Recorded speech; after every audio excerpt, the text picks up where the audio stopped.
এই সূরাটি আয়তনে ছোট হলেও মর্যাদার বিচারে কোরআনে কারীমের শ্রেষ্ঠতম সূরাসমূহের মধ্য থেকে অন্যতম।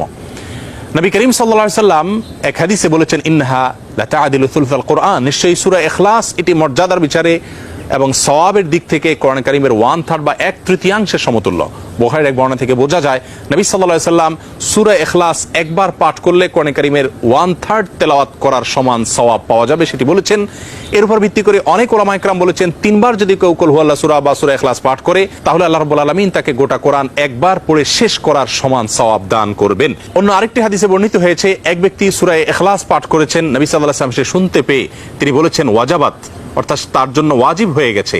সাহাবা ইকরাম জিজ্ঞাসা করেন, ইয়া রাসূলুল্লাহ কি ওয়াজিব হয়ে গেছে? তিনি বলেছেন তার জন্য জান্নাত ওয়াজিব হয়ে গেছে, জান্নাত আবশ্যক হয়ে গেছে। অন্য একটি বর্ণনায় তিনি বলেছেন, যদি কেউ 10 বার সূরা ইখলাস বা কুল হুয়াল্লাহ সূরা পাঠ করে আল্লাহ রাব্বুল আলামিন তার জন্য জান্নাতে একটি প্রাসাদ নির্মাণ করবেন।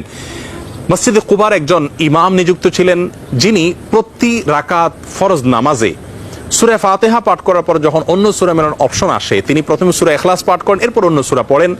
সাহাবা ইকরাম এবং সেই মসজিদের মুসল্লিরা নবী সাল্লাল্লাহু আলাইহি ওয়াসাল্লামের বিষয়টি উত্থাপন করলেন এবং তারা জানতে চাইলেন কেন তিনি এমনটি করেন।